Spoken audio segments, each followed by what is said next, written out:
بسم الله الرحمن الرحیم. د خیبر ترجمان قدرمندو کتونکو السلام علیکم. سنگر خان ما او باور لرم چې روغ جوړ به یې، خوشحاله به یې. قدرمندو کتونکو دا وخت موږ سره د صوبایي اسمبلۍ د PK82 بحثي MPA ملک طارق اوان صاحب موجود دی. ملک صاحب، خیبر ترجمان ټلویزیون لا د وخت ورکولو ډېره زیاته مننه. تاسو د چینل ډېره مهرباني. نن به مونږ د ملک صاحب نه اهم تپوسونه کوو چې هغوی یو کاروباري شخصیت دی، سیاست ته یې راتګ څنګه شوی دی، په یو داسې وخت کې الیکشن ګټلی دی چې د پاکستان تحریک انصاف نه سیټ ګټل بالکل ناممکنه و. دغه څه وجه او په دغې به ورسره خبرې کوو. بیا چې دوی کله د آزاد کینډیډیټ په حیثیت باندې الیکشن ګټلی دی، عجیبه خبره دا ده چې په کومه صوبه کې د چا حکومت راتلو دوی هغه پارټي جوین نه کړه او د اپوزیشن پارټۍ ته لاړې. دغه به هم ګورو چې دغې په شا باندې څه وجه ده. او موږ دا هم معلوموو چې هغوی دلته کې د وفاق نه د صوبې لپاره، د خپل حلقې لپاره څه قسمه تعمیراتي کارونه راوړلی شي، د هغې باره کې د هغوی څه سوچ دی. ملک صاحب اول خو راته دا ووایي چې تاسو یو کاروباري شخصیت یې. سیاست چې دی نو یو ګران کار دی او ډېره ستړتیا غواړي، نو څنګه داسې دې ته راغلی؟ دا سخت میدان هم ولې چوز کو؟ ډېره مهرباني سنگر خان صاحب. چونکې سیاست چې دی نو یو خدمت دی او خدمت موږ ته په وراثت کې ملو شوی دی. زما ابا او اجداد چې دی نو هغوی خدمت کړی دی. شکر الحمدلله زموږ تاریخ چې دی، زموږ نن هغه حجرم په دې پېښور کې موجود ده چې کومه 1800 کې زموږ دل نیکه به چلوله. نو بیا هغې نه پس بیا چې کله 1900 شروع شو نو بیا مې 1895 کې مې نیکه پیدا شوی و. نو بیا مې نیکه رالوی شو، نو بیا مې نیکه چلوله. داسې والد صاحب ورور مې، نو الحمدلله هغه خدمت جذبه مونږ کې وه. نو دغه سیاست چې دی نو ما هم مطلب دا دی چې یو سیاسي پارټۍ سره مې وابستګي وه او ما بس سیاست دا کولو صحیح، لیکن دا ده چې عملي سیاست مې نه کولو. عملي سیاست ستاسو خبره ټیک ده، خو ستاسو اشاره دې طرف ته وي. نو زه وړومبي ځل رالم او وړومبي ځل زه داسې رالم چې زه د خپل د حلقې عوام، د خپل د پېښور عوامو زه مجبور کړم او زه یې ودرولم. الیکشن کې د کوم کال الیکشن کې الله پاک کامیابي راکړله. نو پېښور په تاریخ کې پیله ځل داسې شوي دي چې څوک آزاد کینډیډیټ کامیاب شوی دی، نو هغه د الله پاک رحم ورکرم ستاسو په مخ کې ناست، ستاسو د PK82 دا خادم کامیاب شوی دی. ملک صاحب، تاسو الیکشن په یو داسې وخت کې ګټلی دی چې د پاکستان تحریک انصاف یو خو هغه و چې هغه د همدردۍ هغه ووټ و،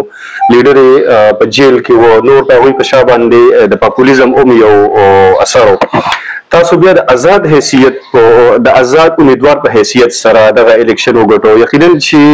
د یو سیاست د طالب العلم په حیثیت سره زه دې ته ناممکنه وایم. دا څنګه ممکنه شوه؟ ممکن خو الله تبارک وتعالی داسې کړه چې دا خلکو خدماتو ته وکتېدل. زما د PK82 عوام چې دی، پېښور عوام چې دی، نو هغې چې وکتېدل چې مونږ شکر الحمدلله څنګه ما مخکې ذکر وکړو دا خدمات، نو زموږ هغه خدماتو ته وکتېدل. او ما چې دی نو کله زه رالم الیکشن ته، نو ما الیکشن نه مخکې م الیکشن نه وروسته او تر دې وخته پورې زه الحمدلله عوامو سره دروغه خبره نه کوم.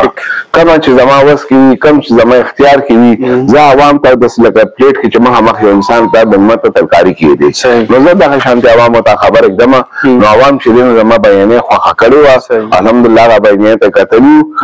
نور د هېچ چا داسې زور ته ونه کتل. ما خلاف ټولو پارټۍ چې دی دا نه چې یو تحریک انصاف زور کې وه، ما خلاف نورې کومې پارټۍ وې هغه هم تاسو وګورئ، پیپل پارټي وه، MP وه، پاکستان مسلم لیګ نون هم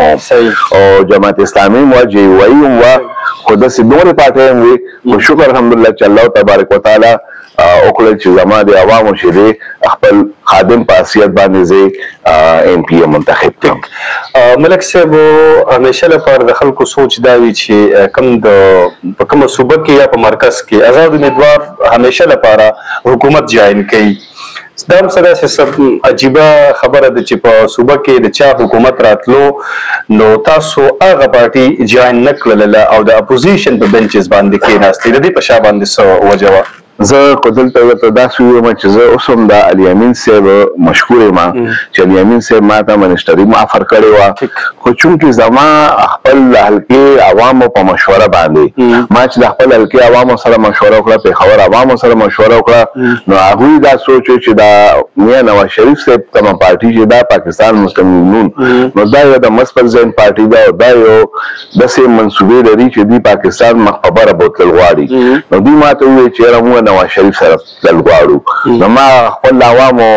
خواهش ته وکتل او الحمدلله زه پاکستان مسلم لیگ سره په سفر کې روان شوم خو تر دې پورې زه خوشحاله یم چې الحمدلله د الله تبارک وتعالی رحم و کرم دی چې مرکزی قیادت ما سره ډېره مینه کوي او زما حلقې سره مینه کوي. ټیک د مرکزی قیادت ذکر مو کو په وفاق کې د پاکستان مسلم لیگ نون حکومت ته نو څه خیال لري څه ډسکشنز کیږي د دې صوبې لپاره چې کوم حکومت ته راوي سره خپل لري هغوی په یو ټس نو په تناو کې دي تاسو لپاره تاسو د حلقې لپاره تاسو په ترو باندې د صوبې لپاره څه فائدہ کېدی شي ان شاء الله زموږ میاں نواز شریف صاحب چې دی وزیر اعظم پاکستان هغه ډېر ښکلي پروګرامونه لري او ډېر ښه پروګرامونه لري ان شاء الله تعالی رحمان هغې نه به ان قریبي د خیبر پښتونخوا عوام او زما د پېښور او خصوصا زما د پي کې بي اس سي عوام به خبر شي ځکه چې هغه یوت دپاره یو ډېر لوی ویژن لري او ان شاء الله تعالی رحمان ډېر زر تر زره چې دی تاسو به ګورئ چې لکه ما هغې ته خپل پي کې بي اس سي کې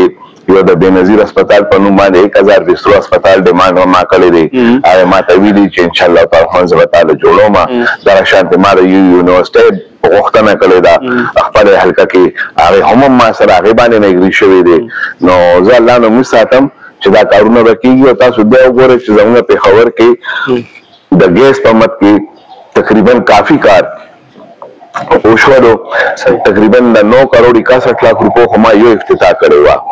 او تاسو ته به پته وي په میډیا باندې راغلې وه بیا هغې نه پس چې دی نو الحمدلله دې وخته پورې په واده کې چې دی د الله پاک کرم نواز دی چې فیسبوک کې ما 200 ټرانسفارمر نیو او ریپیر دا څونه ګرمي چې تېره شوه دې سیزن کې ما الحمدلله کړي دي او لکه دا اوس نن اخبارات کې راغلي تاسو دا نن وګورئ چې موږ پرون چیف پریسکو سره ملاقات کړی دی او پېښور دپاره م الحمدلله بجلی کې ریلیف اخیستی دی لوډ شیډینګ کې او داسې علاقې شته چې هغه د الله پاک کرم نوازي ده چې هغه زیرو ته لاړه دي هلته به زیرو لوډ شیډینګ دي او نورو علاقو کې چې چېرته چې د 5 ګنټې هلته 3 ګنټې شو چېرته 6 ګنټې هلته 4 ګنټې شو چېرته 8 ګنټې هلته 6 ګنټې شو نو الحمدلله دا ټولې رفاقي محکمې دي او انشاءالله تعالی دا کار شروع دی او دا د هغوی مینه د پاکستان مسلم لیگ نون د حکومت ما حلقې سره زما پېښور سره او ملک صاحب په پاکستان په سیاست کې چونکې دا تناو او د افراتفري د ډېر وخت نه موجوده ده که مونږ 90s ته لاړ شو نو د پاکستان مسلم لیگ نون او د پاکستان پیپل پارټۍ ترمنځ به یو دغه روانه د یو بل خلاف خبرې کولو خو د 2013 نه دغې تلخو یو سنجیده شکل اختیار کړی دی چې په هغې کې ایون د خلکو د کور هغه زنانه او تورسرې چې که چا د سیاست سره تعلق نشته د هغوی په ذات باندې عملي کیږي نو په داسې ماحول کې سیاست کول څنګه محسوسوئ؟ زه په خپله دا سیاست مخالفت کوم او زه په خپل ذاتي طور باندې زه د ریحان خان د هغه کتاب مخالفت کوم او مذمت کوم چې کوم ریحان خان عمران خان باره کې لیکلی دی ځکه چې د هغې او د عمران خان یو شرعي رشته وه جوړه شوه قدرت ونه چلېده شرعي لیاز باندې ختمه شوه نو ریحان خان ته دا پکار دی چې کم از کم هغه کمه پرده او کم حیا وي د ښځې خاوند ترمنځه کم دغه وي نو کم از کم د هغې خیال وساتلی وي نو زه د دې سیاست یا د دې کتاب انتهایي مذمت کوم.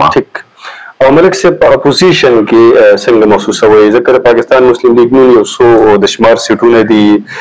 هغه یو تناو هم موجود دی د پاکستان تحریک انصاف او د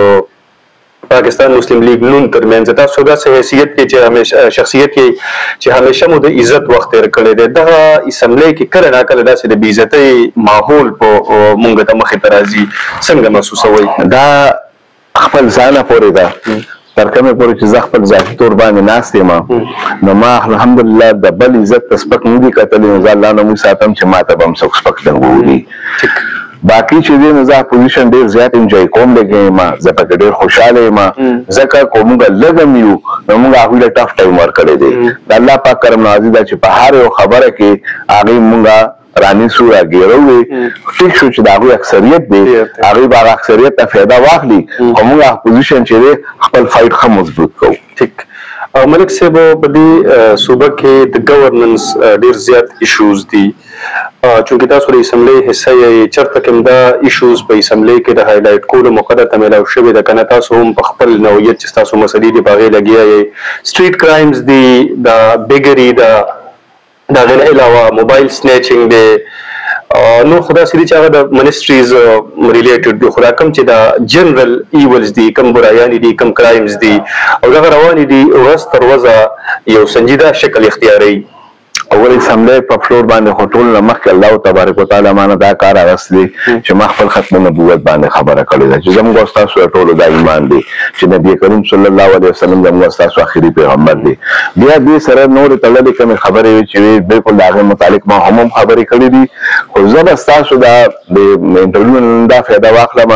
چې زه به دا ووایم چې پولیس کار کول غواړي ما په خپله وکتېدل چې پولیس کار کول غواړي خو که پولیس چېرته د سیاسي خلکو پرېښوستې ده. یو خبره بخښنې سره زه لاړم د یو کاڼي ایسیچو ما انټرویو کوم نو هغه آف د ریکارډ ما ته وویل چې یاره موږ ته د پټرولو پیسې نه میلاویږي دا ګاډي موږ په خپل دغه باندې چلوو نو موږ څنګه کرایمز کنټرول کړو. بالکل زه تاسو سره اتفاق کوم چې دا د صوبایي ګورنمنټ دا کوتاهي ورته ووایه چې دوی ته هغه د پټرولو پیسې نه میلاویږي سټیشنرۍ پیسې نه میلاویږي دوی ته نور کم چې دوی ته کم ضروریات دي یا د دوی نه پوره کېږي پلانو کې نفري کمه ده هغې باندې توجه نشته نو سیاسي حکومت چې دی سوري دا صوبایي حکومت چې دی نو دوی له پکار دا دی چې دوی د پولیس ته کم تکلیفات دي کم مشکلات دي چې دوی باندې توجه ورکړي. ملک صاحب په صوبه کې د پاکستان مسلم لیگ نون مستقبل د څنګه ښکاري؟ ان شاء الله تعالی رحمان زه الله نه امید ساتم چې راتلونکي 2029 کې چې به کوم الیکشن کیږي نو هغې کې به زموږ صوبه کې چې دا ان شاء الله تعالی رحمان پاکستان مسلم لیگ نون حکومت به وي او د پېښور نه به ان شاء الله تعالی رحمان وزیر اعلی راځي ان شاء الله. ملک صاحب اخري سوال دا کوم چې دغه چې کوم سیاسي تناو دی